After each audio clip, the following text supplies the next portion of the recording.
Hermina.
la danse orientale, occidentale et orientale.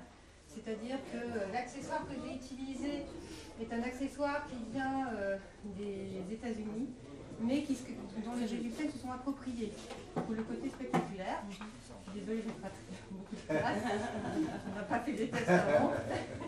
Et la musique a été créée par Paul Digentir, qui est tombé follement amoureux d'une danseuse orientale américaine, mais qui s'est complètement inspiré de la musique égyptienne, qu'il a occidentalisée pour un public occidental. Donc là, ce que je vous ai présenté, c'était une fusion orientale. Voilà. Merci Edwina. Merci.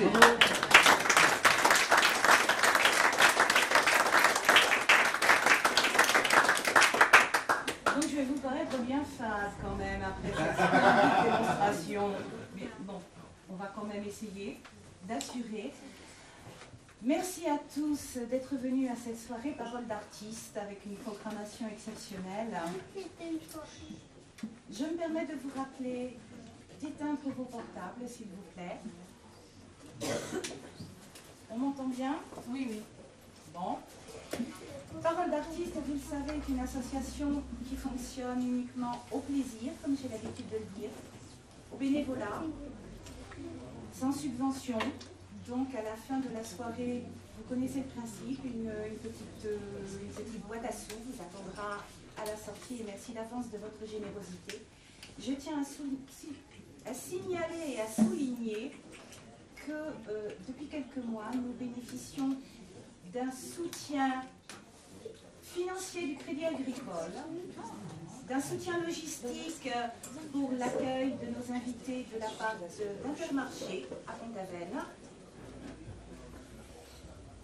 J'ai oublié quelqu'un? Oui, un autre soutien logistique également, c'est la boulangerie Louise de Concarneau. Et le quatrième,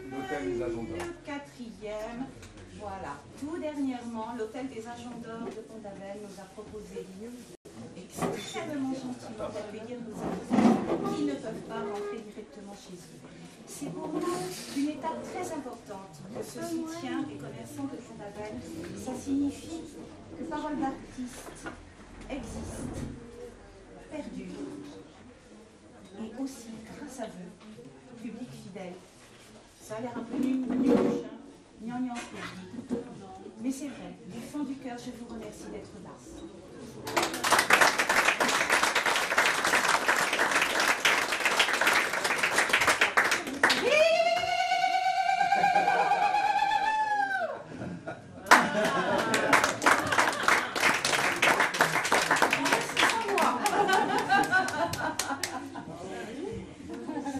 Je vais maintenant appeler Jean-Pierre, qui va s'entretenir avec notre superbe danseuse orientale. Ah, c'est moi.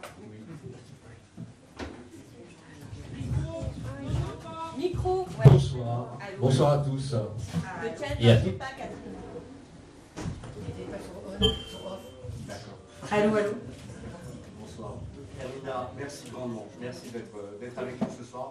Et surtout avec ces ailes d'Isis, parce que ce sont les ailes d'Isis de 3 mètres d'envergure. Jean-Pierre, Oui. ça ne marche pas. Ça ne marche Ça pas. ne fonctionne pas, c'est normal, ça marche. Eh bien, nous allons nous passer mutuellement le micro.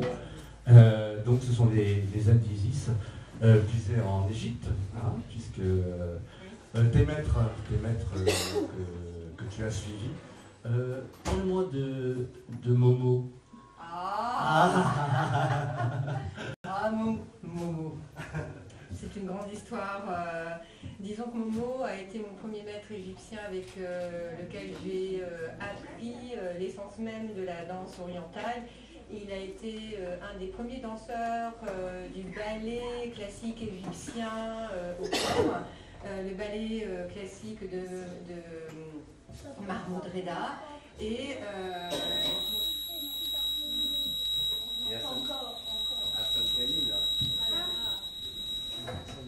est-ce que vous m'entendez comme ça? Oui.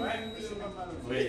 Donc du coup, donc j'ai rencontré Momo Kadous donc lors de ma formation.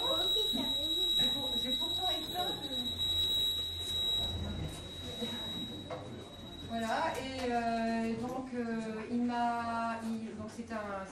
maître égyptien de renommée internationale qui a formé les plus grandes danseuses orientales actuellement. Donc les grands professeurs et chorégraphes d'aujourd'hui ont été formés par Momo Kadous, qui lui-même a été formé par le premier Mahmoud Reda. Et voilà, donc je l'ai rencontré. C'est pas des you-you, ça. Je l'ai rencontré à maintes reprises et je me suis formée en Allemagne, je me suis formée au Caire, oui, partout. Aki Hassan. On ne peut pas débrancher le. On débranche, il n'y a pas besoin, contrairement. Oui, on va y aller sans. Oui, oui. On peut débrancher.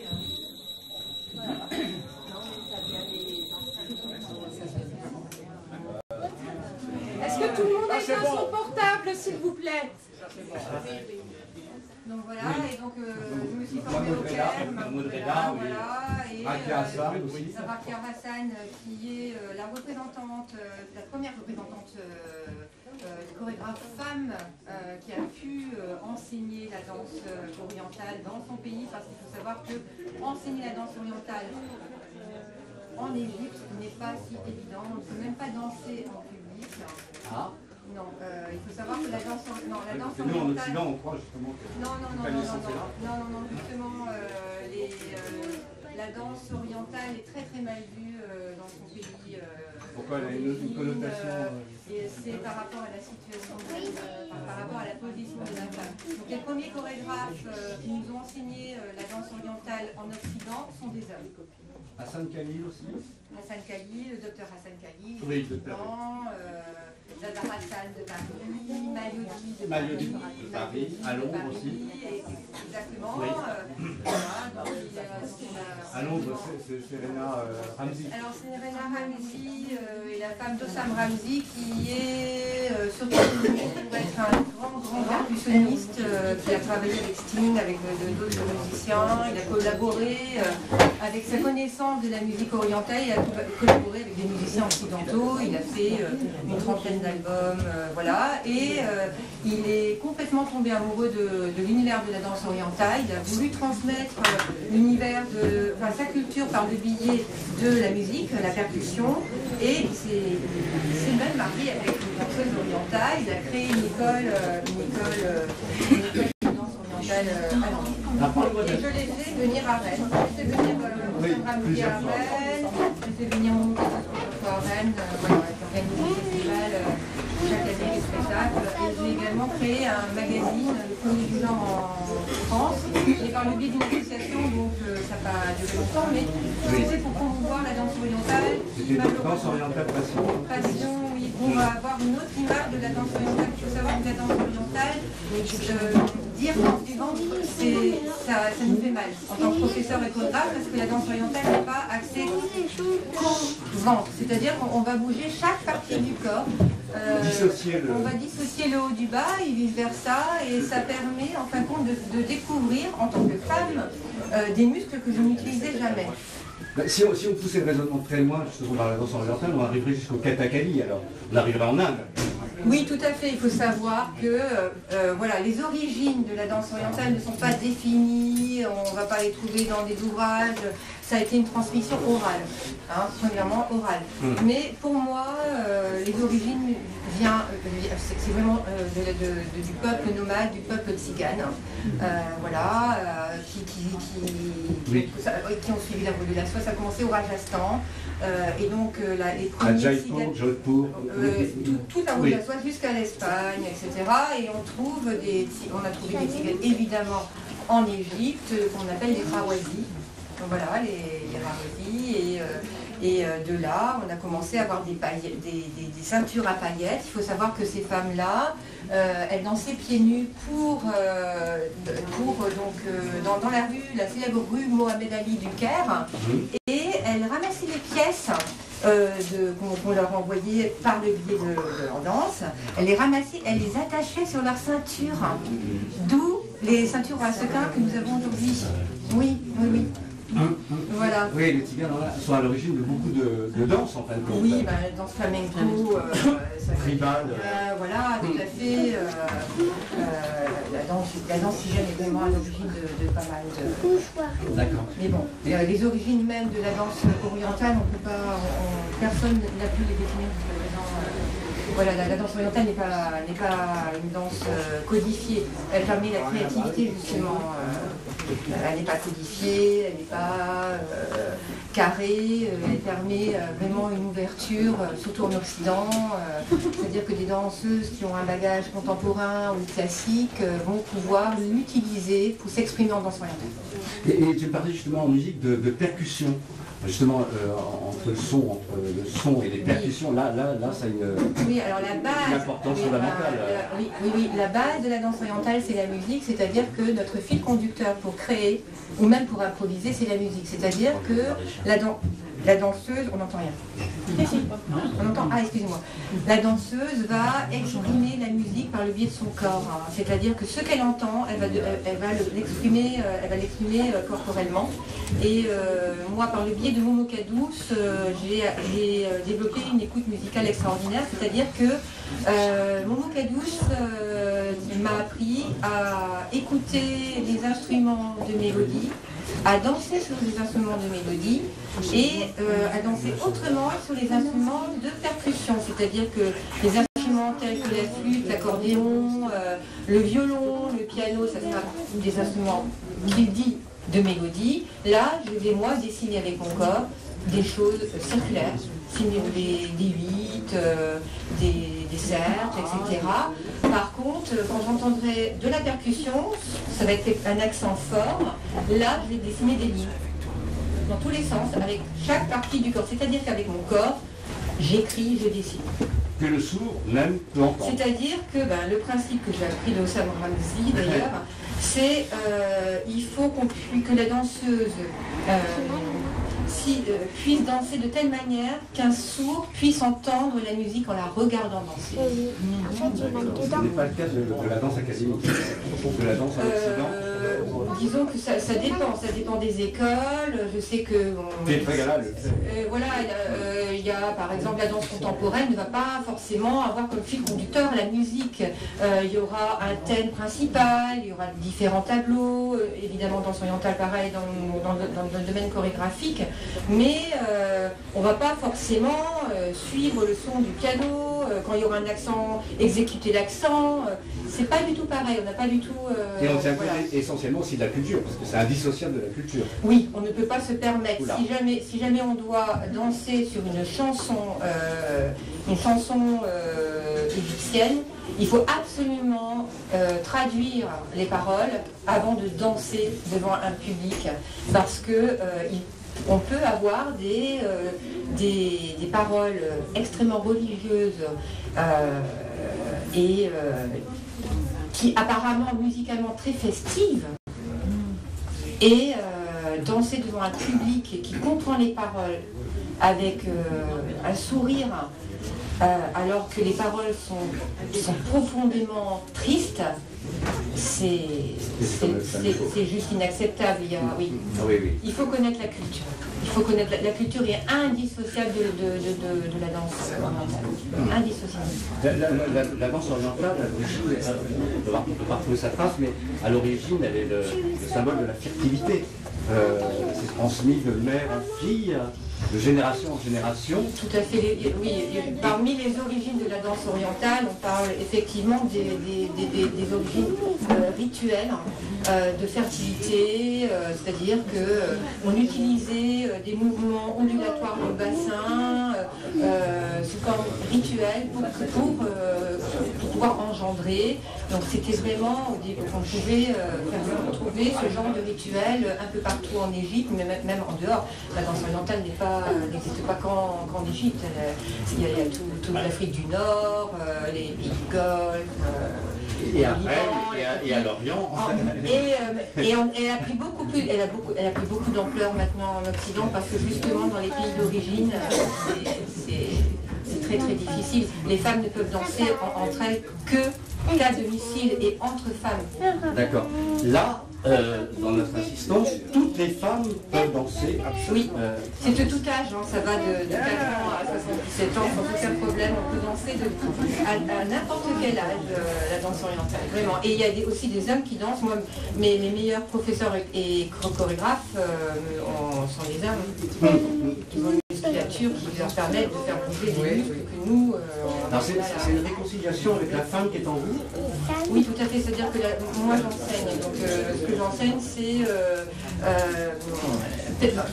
une pédagogie imagée. C'est-à-dire que j'ai essayé de ressortir la femme intérieure qu'on a en nous. Ou les démons. Je ne vais pas, non, pour moi la femme est la plus belle créature au monde.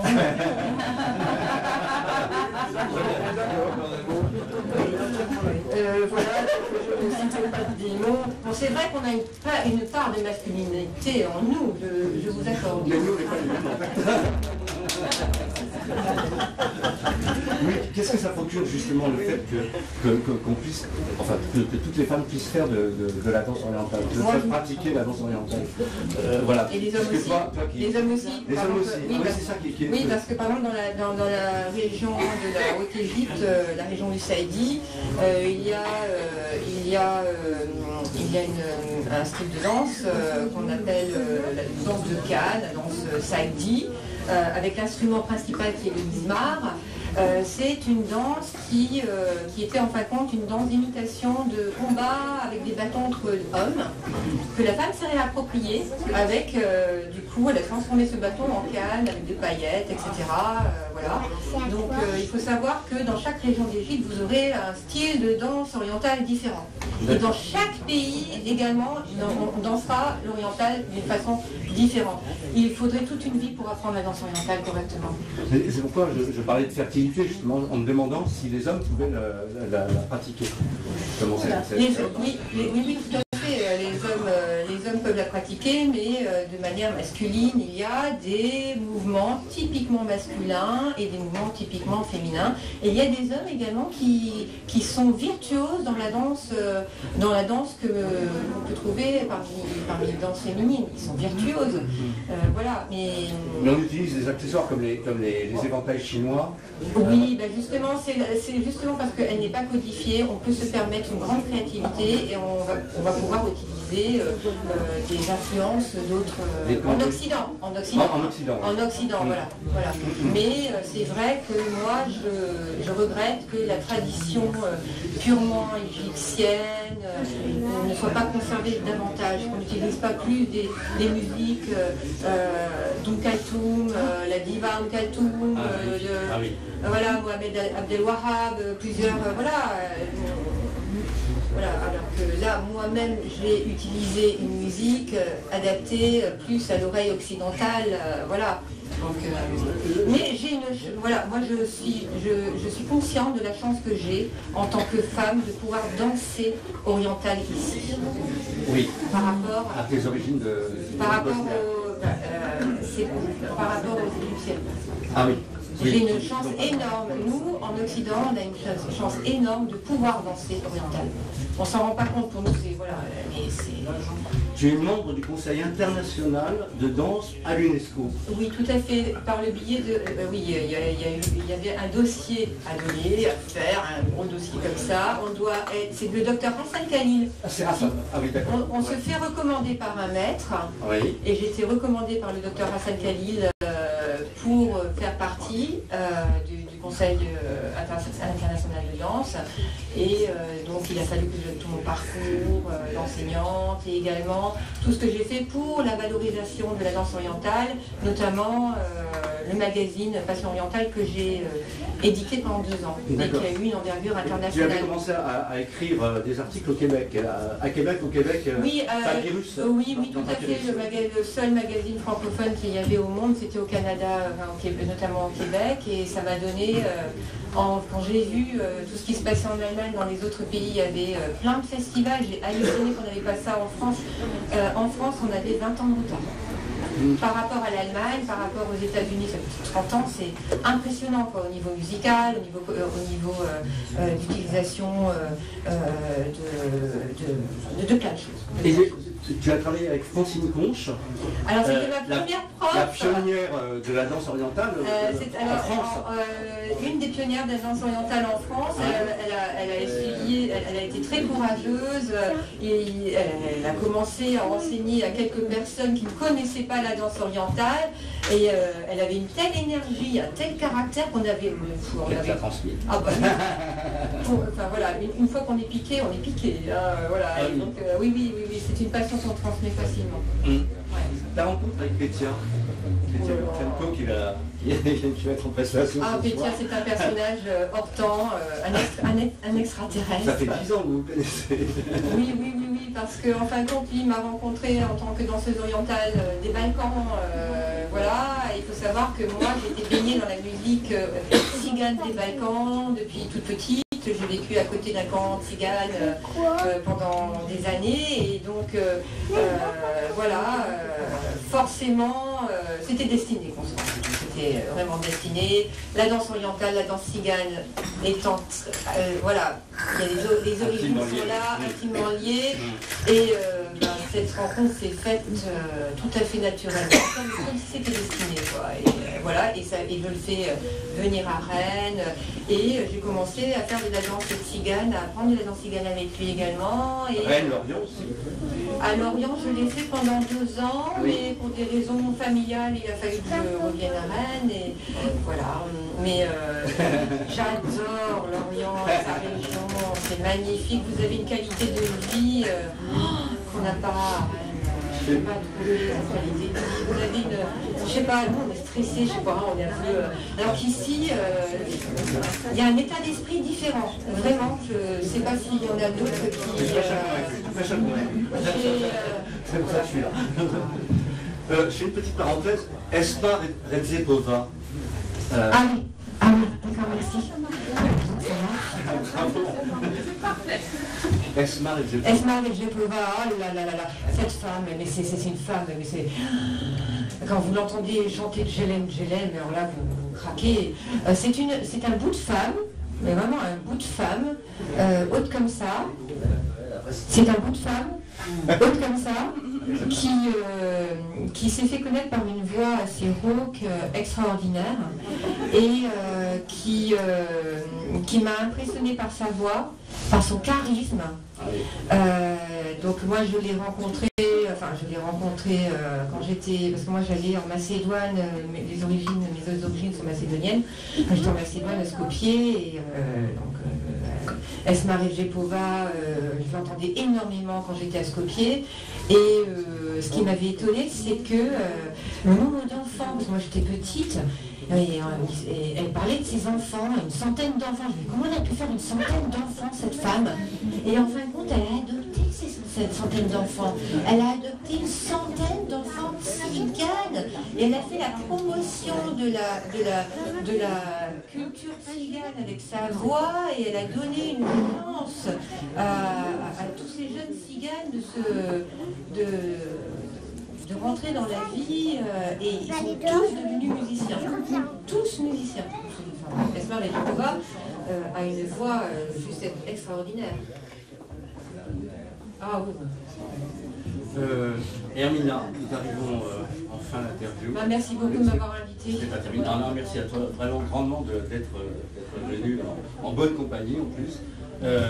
Nous avons une tradition dans Parole d'artiste, c'est une question chapeau, donc à laquelle tu vas répondre. Il est où? Ah oui. Ah, voilà. Le mot de la fin. Qu'avez-vous caché un jour sous votre lit? Oh là là là là là.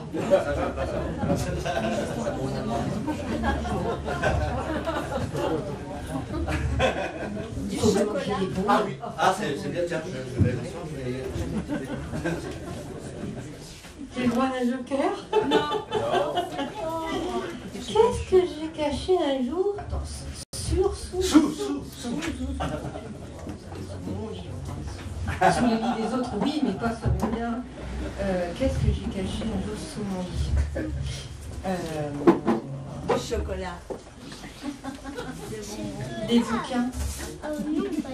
Une tonne de bouquins. Une tonne de bouquins.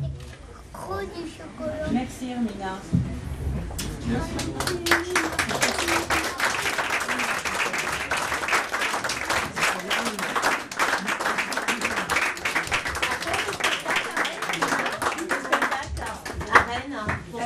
Ah, c'est le 30 mai.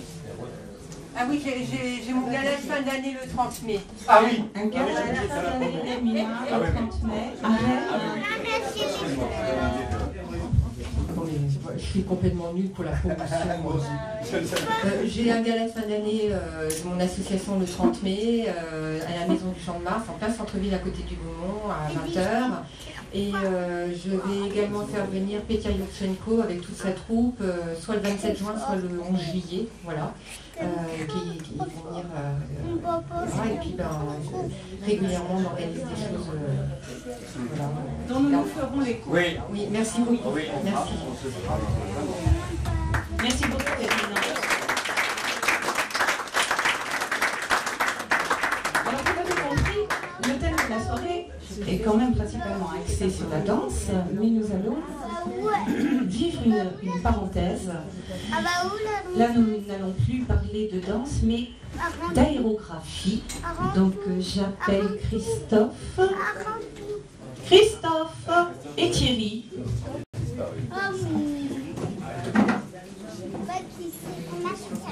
Voilà, Christophe nous a apporté quelques-unes de ses réalisations. Vous l'aurez compris, Christophe est légèrement métalleux, très beaucoup motard et aussi musicien. Mais nous allons en savoir plus. Thierry, à toi.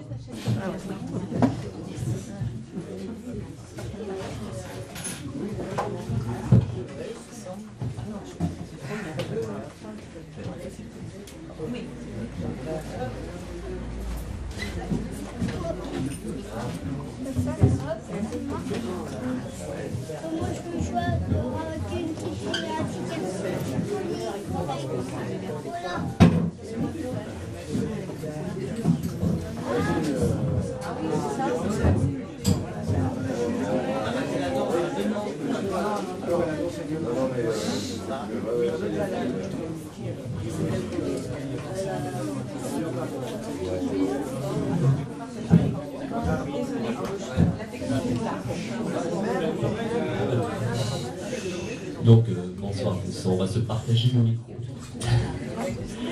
Alors, moi ce soir, j'interviewe Christophe Villain, qui est customiseur, aérographe. Donc, je vais laisser se présenter. Bonsoir. Donc, mon travail est un peu particulier. À la base, je construis des motos sur mesure. Et autrement, je suis spécialisé dans tout ce qui est dessin, plus sur carrosserie. Plutôt que du tableau en aplat, c'est plus sur des dessins sur volume. Donc après, je pratique surtout l'aérographie. L'aérographie, c'est un mini pistolet de précision. C'est un appareil qui est comme ça. Donc ça s'utilise un peu comme un mélange entre le pinceau et le pistolet de peinture. Donc c'est un mélange, une édition d'air, un compresseur. Donc la petite cuve qui est sur le dessus contient la peinture. Et en fonction de l'utilisation, le débit varie en fonction de ce que je vais avoir. Donc voilà l'outil principal. Qui s'appelle l'aérographe. Voilà. Donc Christophe construit surtout des motos, on reviendra sur l'aérographe. Au départ, pour la présentation, j'avais envie d'axer sur ton métier de customiseur. Customiseur, c'est-à-dire que tu construis des motos sur commande à des clients, suivant l'envie. Est-ce que tu peux nous expliquer ce qu'est exactement le customisage, à part la peinture, quoi? À la base, c'est de faire des motos vraiment sur la morphologie de la personne. Donc c'est une personne qui fasse 1m50 ou 2 mètres. C'est la moto, le cadre va être construit sur mesure, que ce soit en acier, en aluminium, tout dépend ce que la personne doit obtenir comme ligne de moto. Donc après, ça peut être aussi bien une sportive, un custom ou autre. En fait, à 90% de la clientèle que j'ai, c'est plutôt un custom, beaucoup sur base Harley. Et le principe du custom sur mesure, c'est vraiment aucune limite. C'est la seule limite, c'est le budget. Mais ça peut être aussi bien un cadre sur mesure, un moteur sur mesure, une carrosserie sur mesure. Vraiment, ça peut être des concepts avec des matériaux qui ne sont pas logiquement utilisables dans la moto. Ça dépend si les personnes veulent s'en servir pour rouler, s'ils veulent faire du concours, si c'est que pour l'exposition, c'est vraiment le travail des gens. Voilà. Alors, Christophe est passé dans de nombreuses revues, notamment toutes ces motos. Moi, juste pour montrer un peu aux gens, au public, ce que c'est un customisé. Alors, voilà, ça c'est une moto que Christophe a fait en 2002. Ça s'appelle la Nautilus, qui a gagné énormément de prix en peinture, en fabrication. Alors, est-ce que tu peux nous expliquer la Nautilus, toi qui la connais bien, les petits détails, ça va donner une idée vraiment de ce que c'est. À la base, quand la personne est venue nous voir, c'est quelqu'un qui était passionné par le milieu marin. Donc il avait des bateaux, donc forcément dans le milieu du nautique, il y a énormément de bronze, de cuivre. Et quand il est venu nous voir, il voulait quelque chose qui a un rappel à son autre passion, qui est le bateau. Donc je lui ai dit pourquoi pas partir sur le principe de Jules Verne, le milieu sous les mers. Et là, il y a un déclic, c'est vraiment pareil. On est parti vraiment sur le principe de 20 lieues sous les mers. C'est pour ça qu'on a appelé la moto la Nautilus. Et à l'époque, il n'y avait pas de pièces en cuivre, en laiton sur les motos, ça n'existait pas. Maintenant, c'est devenu une mode. Mais dans ces années-là, rien n'existait. Donc il a fallu tout faire sur mesure, de faire cuivrer des pièces qui étaient en aluminium ou en acier. Donc après, il y a plein de petits clins d'œil sur la moto, il y a des blocs de cristal en verre qui sont éclairés par des petits faisceaux laser au niveau du réservoir pour faire comme si les pièces étaient dans des fonds marins. Ça donne des effets d'optique assez sympathiques. Donc il y a plein de petits clins d'œil comme ça. Ici, le bouchon de réservoir, c'est un compas. Le compas qui sert pour les calculs marins. Après, il y a plein de petites choses. Il y a des boussoles. C'est un mélange de bateau et de moto. Oui, la partie cuir, là, on a fait un effet un peu comme si la peau de poisson avait été utilisée au niveau de la selle, pour faire vraiment comme si la moto sortait de l'eau et qu'elle avait été recouverte avec un poisson séché, comme ça, vite fait, pour un petit clin d'œil un peu particulier, pour ne pas avoir l'effet de cuir traditionnel. Voilà. Et peu importe la puissance de la cylindrée, il n'y a aucune limite. Aucune limite. Aucune limite, ça peut être un moteur qui va jusqu'à 1000 chevaux. Mais ça peut être tout simplement une 125. Oui, aussi, bien sûr. Complètement. Une moto comme celle-ci, c'est un petit budget, on va dire ça 40 000 €. Allez, quand même. Ouais. Non, après, bon, j'exagère un peu, mais une moto transformée, on va dire qu'en partant sur une base d'origine qui est transformée, on va être autour des 20 000 €. Après, il n'y a plus de limite, ça peut dépasser les 100 000 €, des 100 000 €. Tout dépend des personnes, mais bon, en France, c'est plus proche des 50 000 60 000 € pour des motos entièrement sans mesure. On a eu une commande dernièrement. Là, il y a quoi, il y a 2 heures à peine. J'ai un client à qui j'ai déjà fait une moto qui est de Bayonne. Donc il vient de m'appeler parce que là il a eu une grosse rentrée d'argent. Il veut se faire plaisir avec une moto qui n'existe pas. Donc il veut partir sur une base de moto qu'on appelle du bagger. Le bagger, c'est des motos assez carrossées. Et il veut quelque chose de vraiment extrême. Déjà lui il fait 2,10 m. Donc il faut que la moto soit à sa taille. Mais là il part sur un budget de 80 000 €. Donc là, ça va être quelque chose de vraiment très très particulier.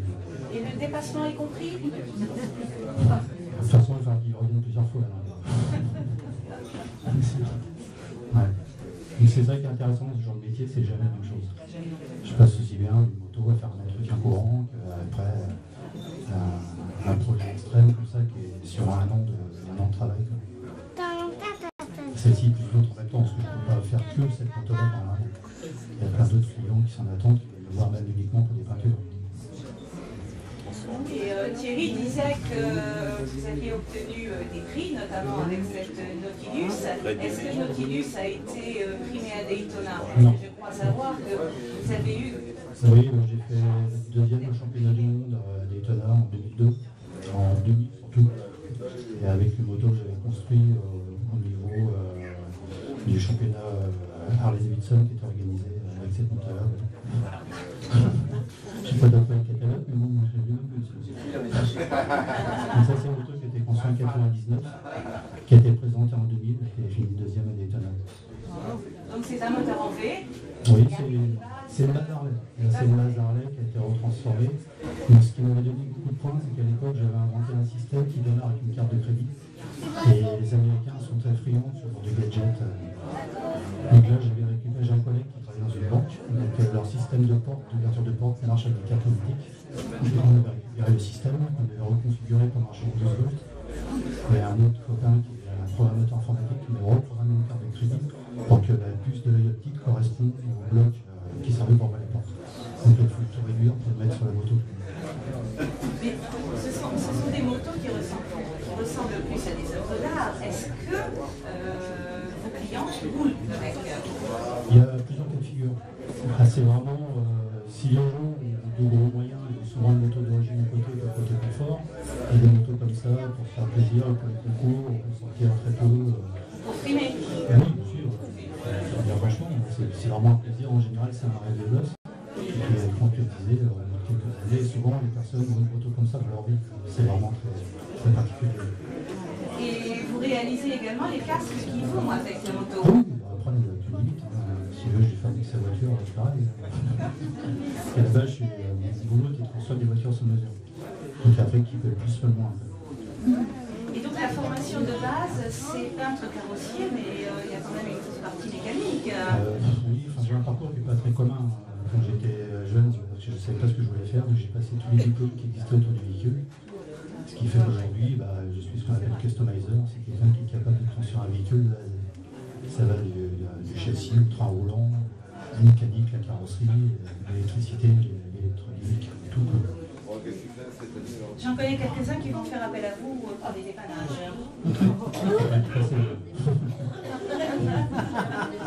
Et la moto, la mécanique, ça amène à la musique métalleuse? Ça, sur le hasard, je faisais avant de venir dans le milieu de l'aérographe. Parce que la musique, j'en fais depuis 18 ans, et j'ai commencé à 22 ans. Après, ouais, je sais pas, c'est le hasard qui trouvait, c'est le côté création qui m'intéresse. Au niveau de la musique, c'est pareil, ce qui m'intéresse, c'est le côté composition. Aussi bien, juste son moto, c'est vraiment le côté création aussi. Donc, ce qui m'intéresse, c'est vraiment de créer, d'avoir quelque chose de nouveau à chaque fois. C'est la recherche. Quel est le nom du groupe au sein duquel? NKVD. NKVD. C'est connu ça, NKVD? Oui, enfin ça à la base, c'est le police russe secrète, mais ça n'a rien à voir. C'est plus un clin d'œil pour pouvoir retenir le nom facilement. Voilà, rien à voir que... Et ce sont des compositions originales? Complètement, c'est que des compos. Non, ça vous intéresse pas. Alors qu'est-ce qui vous intéresse dans cette musique métalleuse? Disons que nous on fait un métal un peu particulier, parce qu'on utilise aussi bien la musique classique que la musique très moderne, comme de la trance, de la techno, des choses comme ça. On n'est pas arrêté sur une musique très particulière. C'est des symbioses, tous les mélanges, tous les fusions. Là en ce moment, on est même en train d'ajouter un musicien de musique celtique, qui est professeur de cornemuse, et qui va se joindre à nous. Donc c'est vraiment un mélange très particulier. Justement, il y a pas mal de personnes qui sont intéressées pour nous faire jouer, parce que c'est une musique qui n'est pas connue. Moi, en France, il y a quelques groupes qui le font, c'est un maximum. C'est encore quelque chose qui sort un peu de l'eau, qui est intéressant. Là, pareil, une fois de plus, c'est la recherche des mélanges musicaux. Il va réussir à faire des choses de concret avec tous ces ensembles qui sont complètement illogiques, normalement. En fait, que ce soit dans la moto ou dans la musique, ce sont les mélanges qui vous intéressent. Oui, complètement. Surtout la découverte, la création. Ouais. Je me suis immiscée, pardonne-moi Thierry. Le principal, c'est de les faire découvrir. Moi, j'aimerais revenir sur l'aérographe. L'aérographe, c'est quand même ta spécialité et c'est ce qu'on va faire plus aux gens. Est-ce que tu as plusieurs techniques au niveau de l'aérographe? Est-ce que dans l'aérographe, tu ajoutes d'autres techniques de peinture? Dans l'aérographe, non. Par contre, j'utilise beaucoup de techniques autres que l'aérographe. Après, c'est un mélange de plusieurs techniques, comme le réservoir bleu qui est là-bas. Bon, à la base, ce qu'il y a autour du crâne, c'est le travail du métal en lui-même. Le réservoir est en aluminium. Donc là, j'ai plus gravé le métal, qui est moins un effet brossé un peu, qui sont en transparence. Après, c'est un travail de paillettes. Donc là, c'est plus des matières organiques qui sont mélangées avec le vernis. Et là, en aérographe, il n'y a que la partie centrale, le crâne en lui-même. Après, tout ce qui est arabesque est fait plus sur des bases de pochoirs. Le pochoir, c'est des principes un peu d'adhésif qui sont collés sur le réservoir. Après, je dessine à la main, je coupe au scalpel pour garder la partie intérieure ou extérieure en fonction de ce que je veux obtenir. Après, l'aérographe pur, c'est plus comme ce tableau-là. Là, c'est 100% fait à la main. Il n'y a pas du tout de pochoir, il n'y a rien. C'est fait uniquement. Là, c'était une formation avec un Canadien. J'étais formé avec une dizaine de personnes. On avait à peu près tous le même dessin à représenter. Donc on avait le modèle qui était à peu près 8 fois plus petit à côté de nous. Il fallait le copier directement à la main, sans dessiner, sans prendre de code, sans quoi que ce soit. C'était vraiment un exercice de style.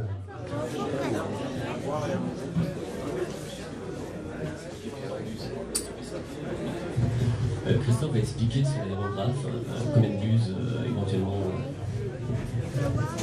Les buses, on va dire qu'en priorité, il y en a 5. Après, plus le chiffre est petit, plus la précision va être petite aussi. Après, bon, la technique, c'est la molette qui est sur le dessus. Donc on n'est plus pour avoir le débit d'air, on recule pour le débit de peinture. Donc après, c'est un jeu entre ces deux positions pour arriver au trait qu'on veut obtenir. Donc après, avec cet appareil-là, on peut faire des dessins qui sont aussi petits, qui font une loupe pour les voir, que les dessins qui font comme celui qui est derrière, on aurait pu faire l'aérographe. Et en priorité, c'est vraiment pour faire de tout petits détails. C'est vraiment très très fin. Même dans le milieu de la photo, il y a des professionnels qui s'en servent pour faire des retouches, pour des dégradés qui sont un peu artificiels, un peu plus sympathiques. Ça sert aussi dans le milieu du maquillage. Moi, je m'en sers pour faire du body painting au mois de nuit, peinture sur corps. Donc c'est le même outil, sauf que la peinture n'est pas la même. Il faut utiliser peinture alimentaire. Bon, ça c'est l'abstrait. Par exemple, le Canadien qui nous a formé pour faire ce tableau est très branché tout ce qui est un peu gothique, un peu morbide. Donc là, forcément, c'est pas très joyeux, mais il a un style très particulier. Il fait partie des 5 meilleurs peintres au monde. Et pour donner une idée, à peu près, un tableau comme ça, fait par lui, vaut à peu près 10 000 €. On peut le voir. Et quand il fait les peintures, une peinture complète sur une moto, il faut compter entre 10 et 30 000 € pour une moto. Et il fait partie des 5 meilleurs mondes aussi. Donc là, j'ai eu mon téléphone il n'y a pas très longtemps. En ce moment, il est en train de faire une peinture pour un client de Dubaï, donc, qui va être entièrement recouvert en feuilles d'or, avec des types de déco dans ce thème-là. Donc, beaucoup basé sur la légende de Toutankhamon. Donc, forcément, avec des mélanges de momies, beaucoup de pierres précieuses. Et là, il y a un budget de 50 000 € pour la peinture. Et là, c'est vraiment très extrême. C'est la première fois qu'il fait un budget aussi fort pour les peintures. Là, j'ai hâte de voir le résultat. À mon avis, ça va être assez impressionnant.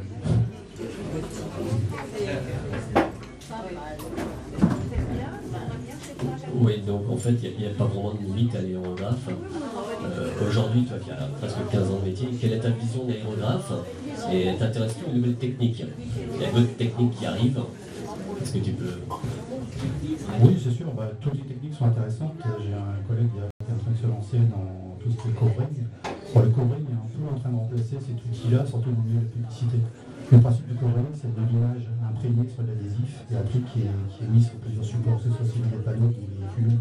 C'est vrai que c'est une technique qui n'est pas à négliger, parce que là je suis en train de voir avec lui pour faire des mélanges justement entre le travail manuel comme ça et le travail informatique. Et vu qu'il peut reproduire des matières qui ne sont pas réalisables à la peinture, du style des faux cuivre, des faux carbone, des faux cuir aussi, et il y a moyen de faire un mélange des deux très très sympathique.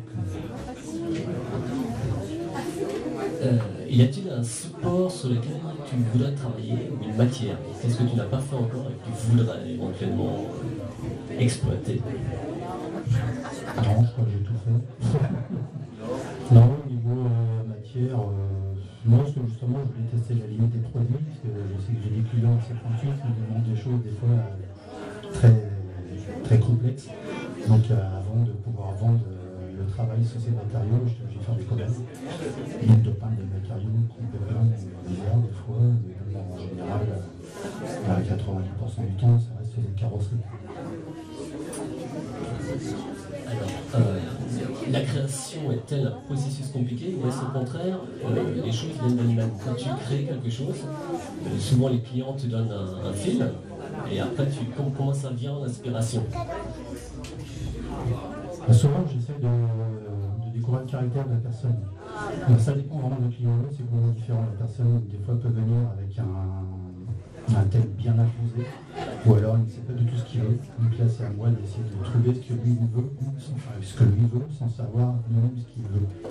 Donc c'est intéressant parce que c'est un gros travail de recherche au niveau questionnement. Déjà, je commence par savoir ce qu'il n'aime pas, pour l'éliminer. Après, j'ai quelques modèles chez moi qui sont peints déjà avec des thèmes très différents. J'ai des nuanciers de couleurs. Après, en fusion de voir tout ça, j'ai toujours réussi à trouver quelque chose qui correspond au final à ce que la personne veut. Là, je touche du bois. Ça fait plein de vingtaine d'années que j'ai fait ça. J'ai jamais eu une fois un client qui était déçu du résultat. En général, je ne prends pas de risque. J'essaie de savoir exactement au maximum ce qui m'intéresse. Alors, pour revenir à ton côté musicien également, est-ce que ta musique influence ta peinture? Non, parce que les thèmes sont tout le temps différents. Par contre, c'est vrai que quand je crée, surtout pour la partie peinture, pas pour la partie construction, plus en métal, cadre, carrosserie, mais par contre, quand je fais des peintures à thème, j'aime bien m'inspirer de la musique. Par exemple, si je fais, je sais pas, quelque chose de plus peinture avec des arabesques, quelque chose comme ça, je vais écouter de la musique classique. Si je fais ce genre de peinture, je peux aussi bien écouter du métal, mais pas spécialement le métal, n'est pas spécialement la musique que j'écoute le plus. J'écoute plus de musique classique que de métal, malgré que je joue du métal. C'est pas... je suis pas borné dans un truc. Au contraire, ce qui m'intéresse, c'est le côté composition pure dans la musique classique. Pour moi, c'est ce qui est un niveau le plus élevé. Et donc, entre ta musique et ta peinture, est-ce que tu as un rêve, une envie, quelque chose que tu as envie de réaliser, peut-être entre les deux? Non, j'ai déjà eu le choix. Voilà, avec le groupe dans lequel je joue, on a décidé qu'il y ait une boîte de production sur Bordeaux l'année dernière. Mais mon problème, c'est que je suis tellement pris par mon métier et d'autres gars du club, c'est pareil. Donc on est obligé de faire un choix et à un moment, on ne pas être partout. Donc là, la priorité pour moi, c'est plus le côté création moto. La musique va rester un des fouloirs. De toute façon, j'ai fait un choix, j'ai pas décidé de vivre de la musique. Je montre au public, au mois de mars, tu as encore eu un reportage dans une grande revue nationale, enfin une des plus grandes européennes, sur ta personne. Oui, ça c'est un magazine qui me suit depuis mes débuts. Après, ils ont fait un petit récapitulatif un peu sur mon passé, de construction des motos. C'est plus pour les nouvelles personnes qui roulent en Harley, qui ne me connaissent pas. Donc, c'était un petit travail sympathique. Oui, ça c'est dans l'atelier, dans les locaux. Tout ça a été réalisé par toi? Oui, je suis tout seul à travailler. Voilà. Les ménagements intérieurs, après c'est des collègues qui vont filer un coup de main pour tout ce qui est déco, mais tout ce qui est réalisation moto et peinture, c'est nous qui le fait. Est-ce qu'on peut visiter votre atelier? Oui, bien sûr, mais il y a vraiment des gens qui viennent uniquement pour ça. Vous êtes installé où? C'est Rue des Nez, à côté d'un lieu. Donc c'est pas loin. C'est entre Rue des Nez et Quimperlé. Oui, la boîte s'appelle KCP Design. Donc quand vous venez, c'est pas loin du Madison, pour ceux qui me connaissent. C'est aussi une boîte de nuit, c'est avant le Madison, quand vous venez de Quimperlé, à peu près 500 mètres avant, sur la droite. Après les biscuiteries de Quimperlé. Après, c'est entre les biscuiteries de Quimperloise et l'ancienne boîte Madison. C'est caché dans la campagne. Alors moi, je vous invite vraiment à passer dans l'atelier à Christophe, au moins dans le showroom, qui permet de voir certaines de ses peintures, comme ici, les réservoirs ou les motos exposées, ou à travers les vitres, quand Christophe travaille, peut-être à l'aérographe, ça permet de voir éventuellement et de découvrir son travail, une partie en tout cas. Je sais pas si quelqu'un... J'ai un homme qui lève le bras. Non, c'était juste pour savoir, c'est vous qui faites les peintures qui sont sur les caisses. Est-ce que vous avez des problèmes de droit d'auteur parce que je vois que vous faites des Spider-Man, des Terminator, ou non, vous ne posez jamais de problème? Non, comme s'il y avait une série limitée. C'est pas comme s'il y avait une série limitée qui était créée à but lucratif. Là, et vous vous inspirez comme ça de modèles ou vous créez... Ça dépend, ça peut être de tête. Bon, voilà, c'est des modèles bien connus. Je me suis inspiré de photos existantes. Après, si j'avais le même cas de figure, par exemple, le bleu qui est là, c'était entièrement fait de tête. Après, un crâne, bon, visuellement, dans la tête, je sais que ça représente. Par contre, des choses plus précises comme le Terminator ou le Spider-Man, bon, voilà, il y a des lignes bien à respecter. Autrement, c'est beaucoup de travail d'abstrait, comme le réservoir avec les teintes vertes. Là, c'est que la texture et la géométrie, ça ressemble à rien de particulier. Donc, ça dépend, c'est jamais le même calcul. C'est ça qui est intéressant. Vous disiez que vous aviez eu une formation pour ce qui était mécanique. Est-ce que vous avez eu une formation pour le dessin? Non. Non, ok. C'est la seule chose que j'ai jamais été formé. Bravo. Non, j'ai toujours fait du dessin étant gamin. Mon père aussi faisait des tableaux, des peintures sur mur. Donc je pense que ça vient de là. Autrement, non, j'aurais voulu faire les beaux-arts, mais on m'a dit que ça ne servait à rien. Après, c'est simplement trop tard, j'ai plus de temps.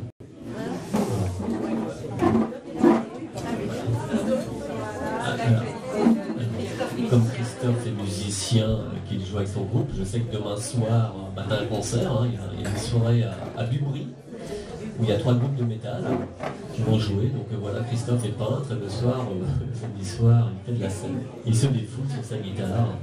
Et d'ailleurs, même en concert, tu peux expliquer, puisque tu as une mise en scène, tu as des costumes. Christophe crée des costumes, crée une mise en scène. Est-ce que tu peux expliquer, parce que c'est aussi un côté artistique de ta musique. C'est vrai que différemment à des groupes de métal qui ont leur instrument, les cheveux, ça s'arrête là. Nous, c'est vraiment, on a plus l'impression de voir des robots sur scène. Les gens sont entièrement masqués, on voit pas de visage. Moi j'ai des lasers partout, des plastrons un peu de commando de l'espace, c'est très particulier. Après les instruments, pareil, j'ai une guitare complexie avec des lumières incorporées qui clignotent parce que j'ai un capteur au mercure, mais en fonction de comme je bouge, la lumière s'allume. Donc c'est pareil, c'est encore un travail de recherche. On revient toujours en même, c'est un côté un peu de qui change de la musique pure, mais du visuel en plus. Là, on a même pas mal de lasers, de fumigènes, de choses comme ça. Il me semble que je vois des bandes de tissu qui s'agitent au fond de la salle. Donc le temps que Thierry débarrasse un peu la scène et nous allons avoir le plaisir d'accueillir à nouveau Hermina.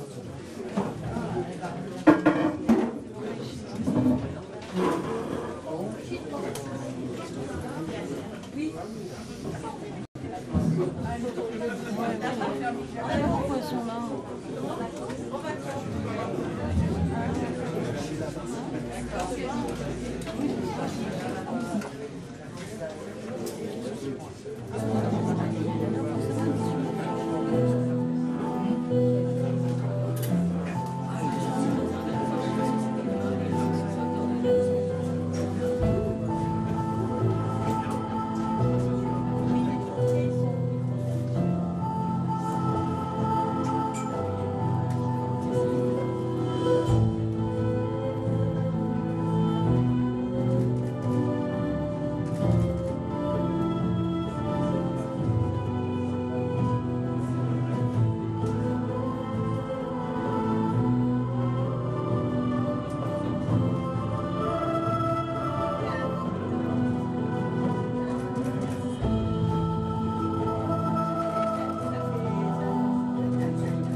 Petia. venez près de moi. Musique.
Rien n'a été préparé, comme vous êtes vu.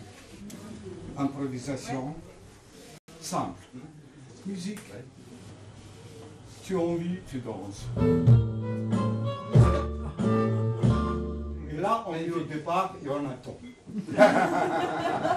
Merci. Merci, Pétia. Vous êtes Catherine. Permettez-moi de vous dire Katiushenka. Je vous permets. Katiusha. Ok. Merci.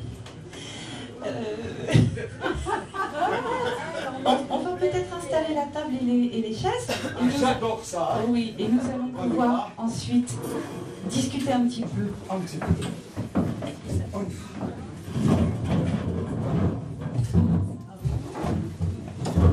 Alors, comme la technique nous fait défaut ce soir, que nous n'avons qu'un seul micro, je vais en profiter pour me... Ça arrive, on est en Bretagne. Oui, je vais en profiter pour me rapprocher. Ah oui, hein, la technique, c'est la technique. Strasbourgier, Pétia. Ça, c'est sur un accent breton. Здравствуйте. Здравствуйте. Здравствуйте. Pourquoi здравствуйте? Здравствуйте. Здравствуйте, Катюша.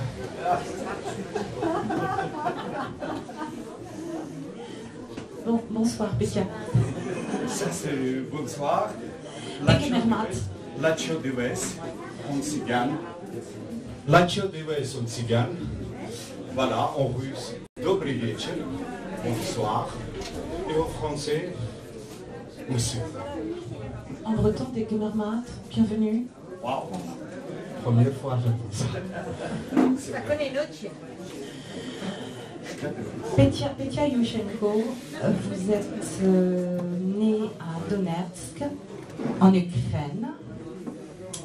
Vous faites partie du peuple tzigane. C'est une revendication chez vous qui est très claire.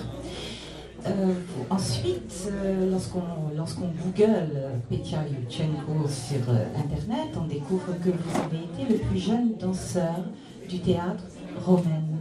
Moi, j'aimerais revenir sur la vie du jeune Petya lorsqu'il est parti à Moscou. Comment ça s'est passé? Comment ça s'est passé? Bon, la première chose, je suis né à Donetsk, qui était pas du tout Ukraine. Pourtant, ça a été Soviet-Union. C'est aujourd'hui. L'Ukraine, bon, on ne va pas approfondir cette question-là. Voilà, surtout pas. Mais comment j'ai arrivé? Je suis d'origine tzigane, de père et de mère. Okay. Et je suis un gardien de vache. Oui, Gypsy Cowboy, si vous voulez. Un des CD qu'on a enregistré avec le groupe Arbat. Le chant, c'est en Norvège, oui, le premier CD. Et on a évidemment demandé l'histoire de chaque artiste. Et bien j'ai dit, je suis un gardien de vache. Ben on a écrit Gypsy Cowboy. Bon, là, c'est parti comme ça. Et c'est vrai, même pas été 16 ans, comme ma soeur qui vivait à Moscou, elle m'a envoyé un petit papier qui était dans le journal, l'annonce, le concours au théâtre tzigane de Moscou. Et à ce moment-là, ça a été très très difficile pour la famille. Ma maman, elle a quitté, trop jeune, à 45 ans, en laissant 9 enfants. Je suis le 4e. Et en fait, c'est le petit garçon, le jeune garçon qui pouvait garder les enfants, qui pouvait nourrir, travailler, etc. Et ça a été très très difficile, je me souviens très bien, comme décision pour papa, pour laisser partir à Moscou pour ce concours-là, dans une situation très difficile. Et c'est ma soeur Nina qui convaincu papa, elle dit papa, on va envoyer Petya, peut-être il y a un enfant qui va être artiste. Et je la remercie, elle est partie aussi, elle a quitté cette vie, mais je la remercie qui, grâce à elle, en fait, qui m'a vu continuer à voyager partout dans le monde avec mon métier. Vous aviez quel âge quand vous êtes allé à Moscou? 15 ans et demi. Oui, c'est vraiment très jeune, effectivement. Et donc... Chez les Tziganes, c'est pas très jeune, c'est déjà un garçon qui savent faire plein de choses. Un peu de modestie, hein, quand même. D'accord. Donc tout seul dans la grande ville, dans la capitale de l'Union soviétique, et vous étiez, donc comme je l'ai dit, le plus jeune danseur là, au sein de ce théâtre tzigane de Moscou. Vous y avez appris la danse. La danse. Quoi d'autre? Le chant, la dramaturgie, l'actorat, l'art, l'histoire de l'art, l'histoire du tableau, l'histoire de la musique. En fait, en Russie, l'école théâtrale, beaucoup plus intéressante qu'en France. J'ai travaillé à l'EICAR, 5 ans à Paris, l'école internationale de cinéma. J'ai enseigné la danse, l'expression corporelle, la danse du caractère pour les futurs comédiens de cinéma. Et évidemment, pendant les 5 ans, j'ai compris, mais qu'est-ce qu'il y a manque de plusieurs universités théâtrales pour la culture de France. La première chose, on n'est pas du tout les études finies en 2 ans ou en 3, non, c'est 4 ans ou 5 ans. Et le casting était, comme j'ai entré au théâtre Tsigane de Moscou, ça a été 300 personnes le concours, 2 personnes qui passaient. Et parmi les deux, il y avait le petit Pétia. Et oui, il y a un artiste qui déjà était acteur formé dans le théâtre musical de l'Odessa, un tzigane, un jeune tzigane, et moi, le petit garçon de 15 ans. Donc dans ce théâtre tzigane, il n'y avait que des élèves tziganes. Et ça n'existe pas en France, ça, ce genre d'établissement. C'est dommage. Vraiment, en voyant comment la musique en France, le jazz manouche, Jim Renard, a écouté au départ, j'ai essayé d'improviser. En fait, j'ai improvisé les pas, puis j'ai créé une nouvelle danse, un nouvel style. Chez les Tziganes, vous rappelez claquettes américaines, claquettes irlandaises, river dance. Non, il y a des claquettes Tziganes. Seulement, nous, on ne connaît pas. Mais pourquoi pas en France, ça ne doit pas exister avec un musicien, une musique formidable, comme la musique de Django Reinhardt. C'est le monde entier. C'est l'Europe, c'est l'Amérique. Il travaillait avec Duke Ellington, mais il travaillait avec les plus gros jazzmen du monde. Et c'est un cigare. Et en plus, deux doigts qui étaient comme ça. Le mec avait joué comme ça. C'est formidable. Voilà, c'est un cigare pour ça. J'ai pris cette musique-là, je me dis, tiens, il faut faire quelque chose. Ça n'existe pas ailleurs. Dans le monde entier, ça n'existe pas. La musique qu'on connaît, mais pour danser sur cette musique-là. Eh bien, croyez-moi, c'est arrivé, petit à petit, j'ai créé cette méthode. C'est tout, ça marche. Ensuite, le grand tournant de votre carrière, c'est dans les fins des années 80, une tournée au théâtre Mogador. Oui, c'est en 88, après le Japon, après le Tokyo, 2 mois à Tokyo et 2 mois à Paris. On a travaillé au théâtre Mogador, on a amené un spectacle pas du tout dramatique avec dramaturgie, mais quand même avec une histoire d'un peuple tzigane, comment les tziganes partirent du nord de l'Inde et à travers le monde entier, on est arrivé à l'Europe, ici, etc. Voilà ces spectacles-là où on est tourné, tout simplement le chant, la danse, la musique et l'expression corporelle. Oui, l'expression corporelle, c'est un domaine qui vous tient particulièrement à cœur puisque vous êtes l'auteur d'une méthode, Yushchenko, on peut l'appeler comme ça? Peut-être c'est un petit peu fort pour appeler une méthode de Yushchenko, mais une méthode qui demande d'exister. Le peuple tzigane, il doit s'étudier.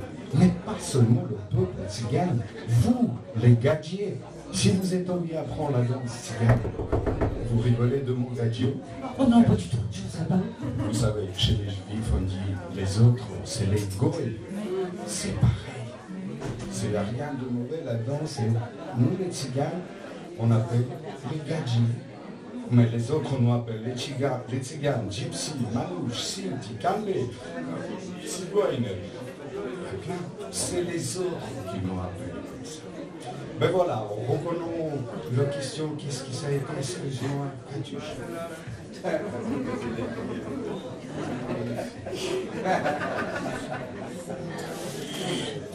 Je disais donc après le Mogador, voilà.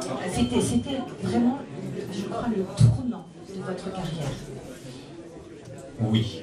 Après le Mogador, j'ai rencontré une danseuse classique parisienne qui j'ai donné pour elle 10 cours particuliers et on est tombé amoureux tous les deux devant une barre classique.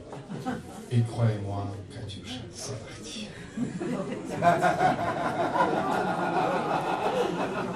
Mais le tournée était fini, hein, on est travaillé à Mogador, c'est fini le travail.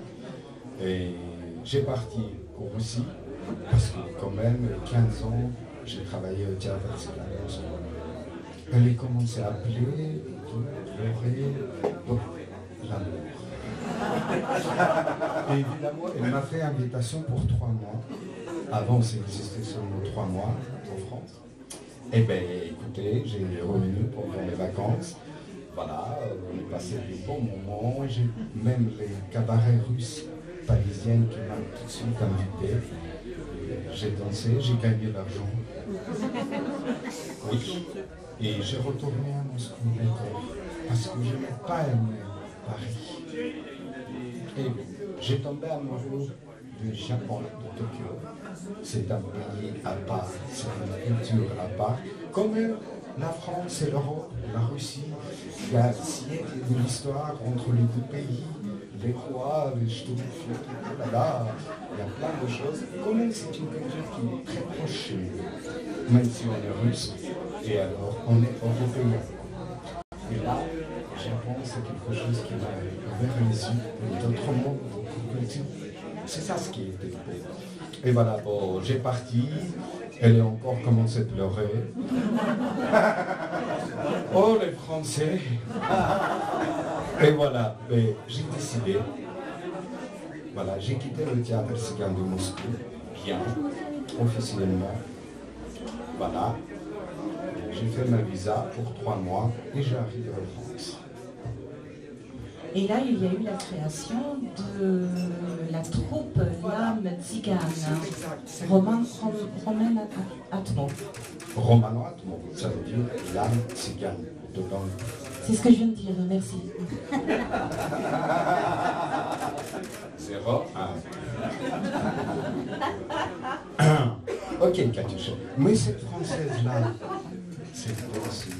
Elle est très mignonne, mais il y a d'autres femmes qui tombent amoureuses.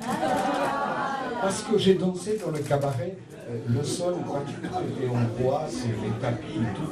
Mais j'ai regardé un cabaret, 2 cabarets, Rasputin, les autres cabarets. J'ai dit, tiens, je vais construire une petite scène.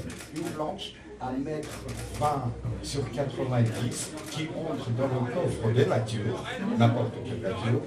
Je la prends ici, j'arrive au cabaret, je la mets par terre, et j'ai fait mes claquettes. Et une femme avait vu ça. Comme toutes les femmes ici ce soir, hein, je crois. Oh non, on oublie. C'est plus les hommes qui rigolent. Voilà. Comme ça, j'ai resté à Paris parce que j'aime bien cette femme. Et comme ça, c'est arrivé le Romano Atmo. Voilà, l'association Romano Atmo. C'est ma femme officielle qui m'a aidé, journaliste. Voilà, elle m'a aidé à créer cette association. Et à petit, pour raconter. Évidemment, ça fait peur toujours comme on annonce. Voilà, donc Tzigane avec Petya Yushchenko, on ne sait pas c'est qui ça et qu'est-ce qu'il lui en sait, Tzigane sauvage, etc. Voleur de poules. C'est exact, j'ai voulu dire aussi l'histoire. C'est une histoire française. Les voleurs de poules. Et j'ai donné l'annonce. J'ai préparé tout ça dans un salle. J'ai loué une salle au centre de danse Alizéa à Paris au 4e. J'arrive, j'attends. 5, 10. Personne. Katusha, personne. J'ai mis la musique. Et j'ai commencé mon amour, danser une heure et demie. J'ai dansé. J'ai soufflé. Ça y est. Le deuxième cours, 1, 2, 3.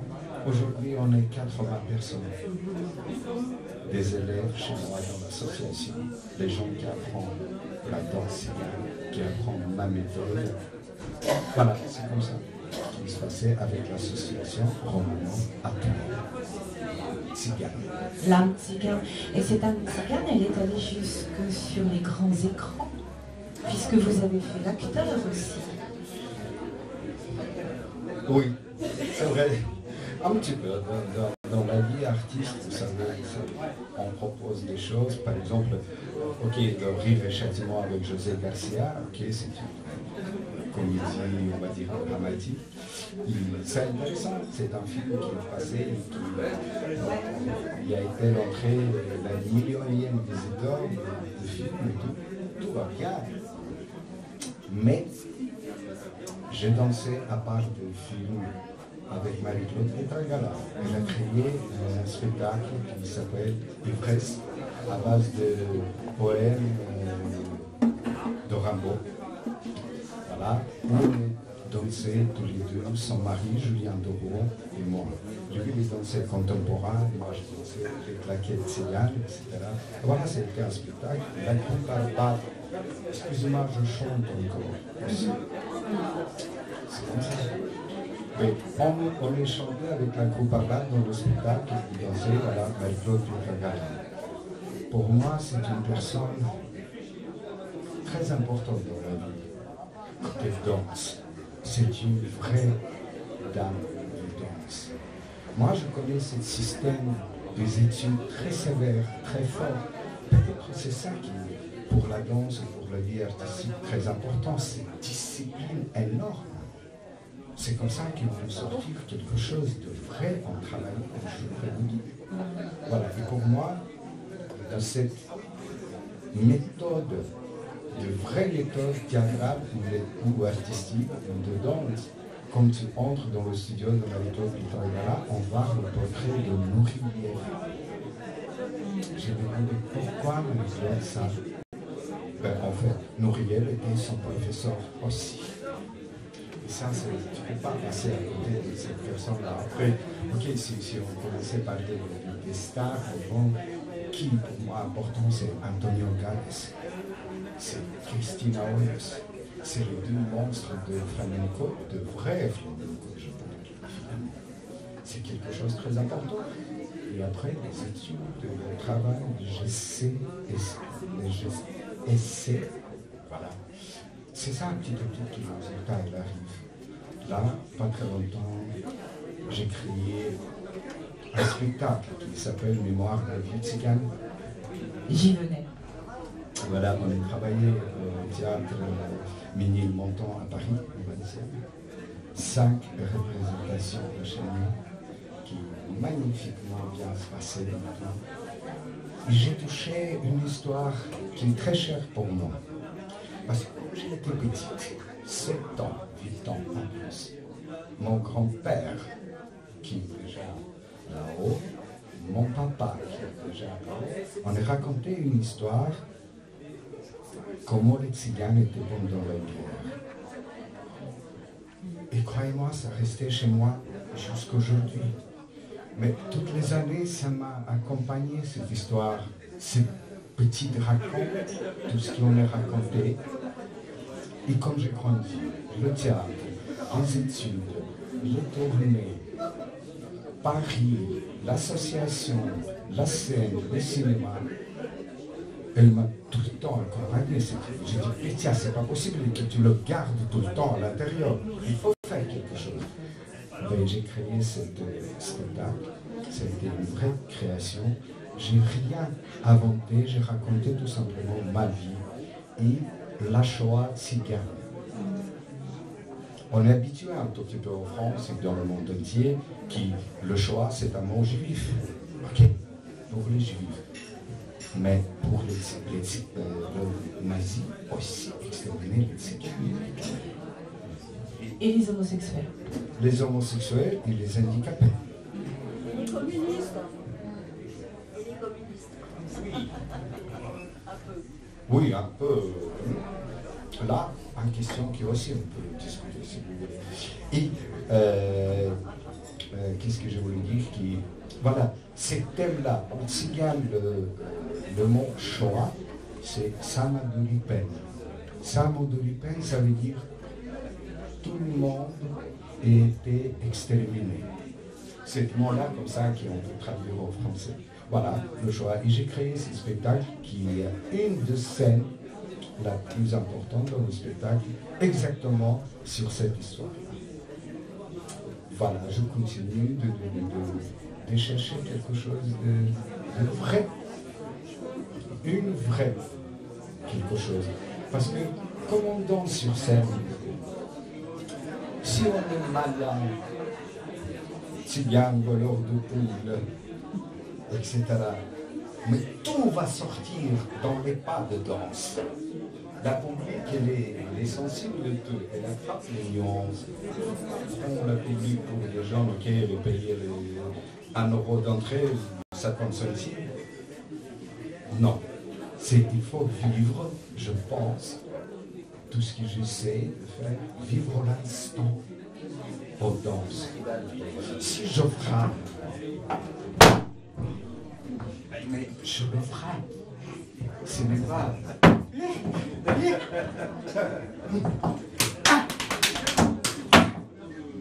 Je le vivre. C'est ça. Pour moi, c'est très important de vivre l'instant. Maintenant, vous pouvez penser, voilà, celui-là est carré. Oui. C'est vrai? Voilà. Donc, carré dans la danse. Hein. Ça marche bien. Voilà, Katiushka. Posez-moi des questions. Je vous jure, vous êtes... Elle pose des questions tellement avec une sensibilité et en même temps, elle va chez la personne qui tu en as. Allez-y.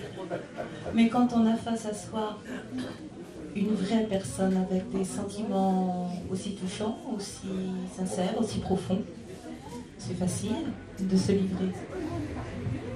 Bon, on passe à autre chose maintenant. Le spectacle au théâtre de Ménilmontant a eu un tel succès que il y a une proposition qui, je crois, vous plaît et vous déplaît en même temps. Oui.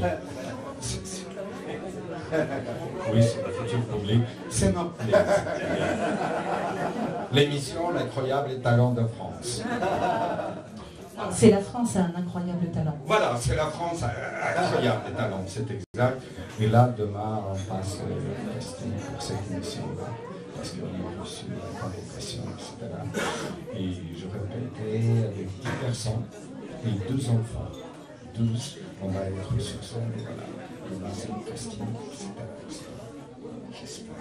J'adore ces émissions. Nous penserons à vous demain après-midi, Pétia. Je voudrais revenir faire une petite liaison entre notre première invitée, Hermina, et vous-même, car Hermina fut une de vos élèves. Et vous l'avez fait travailler de façon très dure, nous a-t-elle dit. Vous êtes dure, Pétia? Il n'y a rien de facile dans la danse ou dans la vie artistique. Si c'est vrai, si on voit après la personne ou chante, ou danse, ou un comédien, c'est vrai. Peut-être, je ne suis pas dur, non. C'est exigeant. Oui. Exigeant. C'est le travail qui demande. C'est le travail. Pourquoi Petit Pas a donné à Moscou, encore quand le classique et les Russes sont devenus la meilleure école? Écoutez, il y a des choses dans le travail. C'est la danse, parce que les gens qui arrivent à regarder le spectacle, on pense, oh, bravo, merci. Non, non. Il y a 5 minutes sur scène et des années de travail. Mais quel bonheur les 5 minutes. Je vous souhaite que vous allez le sentir. C'est bonheur, mais vraiment, après le temps de travail des mois, tu répètes le pas, tu répètes le mouvement, tu ressentis la musique, ça livre avec toi, et tu fais 5 minutes sur scène. Croyez-moi, tu as envie de vivre. Je ne sais pas.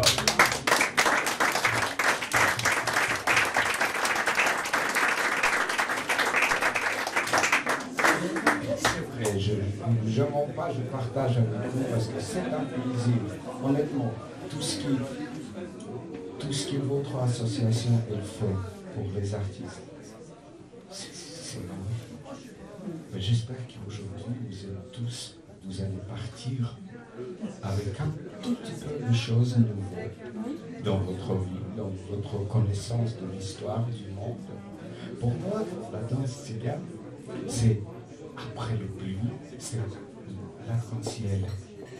Mais il y a une des tiges de l'arc-en-ciel, elle est tzigane. C'est vrai, c'est vrai. C'est la danse du monde, elle est là dans cet arc-en-ciel. C'est comme ça que j'éduque mes élèves, que je leur explique. Oui. Pour ça, on est habitué un tout petit peu, les tziganes, l'image, hélas, des siècles, le voleur de poules. Donnez-moi, monsieur, mesdames, 3 €, mon mari m'a quitté. Une fois, 2 fois, stop. Il y a des choses qui décollent. Ok, je suis tzigane 100%, mais c'est mal pour ma culture aussi, pour mon peuple. Il y a des choses formidables, je veux vous dire. En Russie, on prend la Russie. Je suis en France depuis 25 ans, 27 déjà. J'ai la nationalité française, n'inquiétez pas.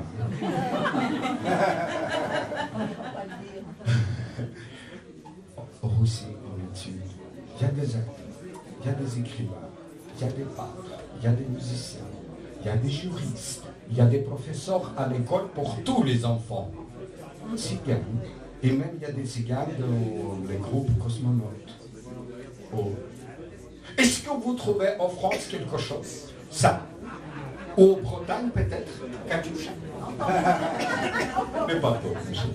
Voilà, j'ai envie de partager ma douleur aussi à côté un tout petit peu. Est-ce que ça existe? Non. Si vous allez dire que vous êtes chiton ou tzigane dans les SEC, par exemple, hein? L'école supérieure de commerce. Non, il n'y a pas de tziganes. Parce que les tziganes, c'est des voleurs et tout. Non, mesdames et messieurs, c'est l'image qui est restée. Croyez-moi, ce n'est pas parce que je suis un artiste que j'ai mis ma vie dans ça, mais l'art, un artiste, il peut enseigner les gens psychologiquement, de raconter des choses. Parce qu'il y a centaines, milliers de gens qui regardent, nous écoutent. Est-ce que vous dites la vérité? Ça me dit que c'est la vérité. Sinon, c'est non. Mais un artiste, un art, c'est le meilleur Kalachnikov du monde. C'est l'art. Bravo!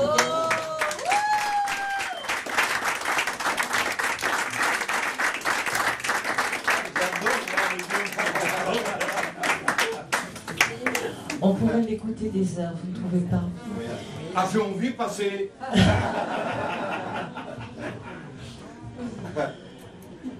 Je vais me faire le messager de toutes les personnes qui sont parmi nous ce soir dans le public. Merci, Betty. Спасибо.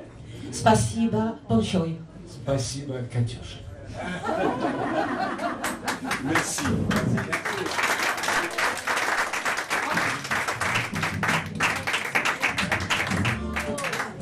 Non, au départ, la musique.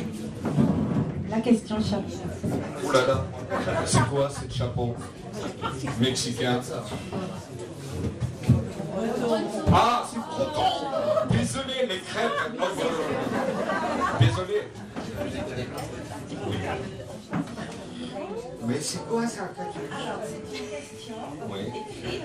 Tu dois lire la question et tu dois répondre. Katyusha, je suis tzigane. C'est écrit et moi j'arrive pas à le lire. Vous allez lire? Merci.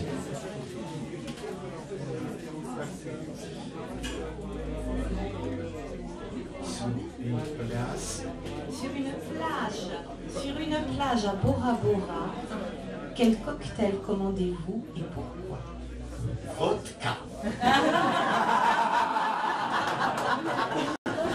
Voilà. Pourquoi? Oh là, pourquoi? Il faut expliquer. C'est pareil. Oui, c'est vrai, ça n'est pas un cocktail. Ah non. C'est de la... Il faut ajouter quelque chose. Mais il y a centaines de cocktails à base de vodka. Est-ce que vous êtes d'accord? Oui. Et même en Bretagne. Oui, oui. On y va, chef. Le barbu gitan.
notre soirée Parole d'artiste se termine. Je vous donne rendez-vous dans 2 mois. Je vous rappelle qu'une boîte à sous vous attend à la sortie. Merci de votre soutien. Mais avant de nous quitter, je crois que Hermina et Petia nous ont préparé une surprise. Merci à vous et à très bientôt. Merci. Merci à votre association. Katiouché. C'est vraiment très agréable. Très agréable d'être là. Très agréable de connaître votre association. Très agréable. Merci à la Bretagne qui existe, Hermina. Messieurs, mesdames, c'est dommage que j'ai raconté presque rien sur Hermina. Hermina, c'est quelqu'un dans nos régions. Croyez-moi, c'est une personne qui développe la danse du monde. Et Catherine. Katioucha. Catherine de... Si, j'ai dit devant le public, si votre association va organiser une soirée pour venir une part de mes danseurs et des danseurs d'Hermina, on peut travailler gratuit au profit de votre association. Bravo!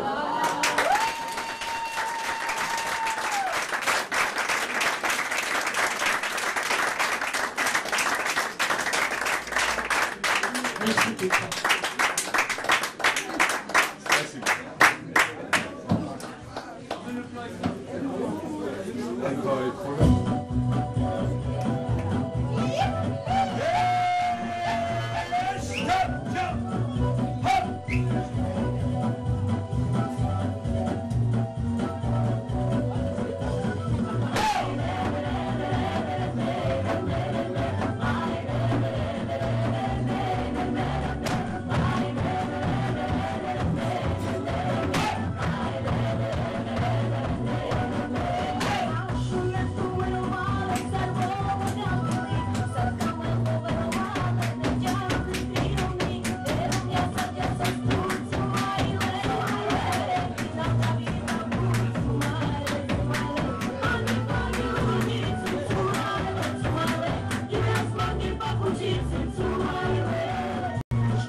Merci et bienvenue au club à l'association Parole d'artistes. Bravo!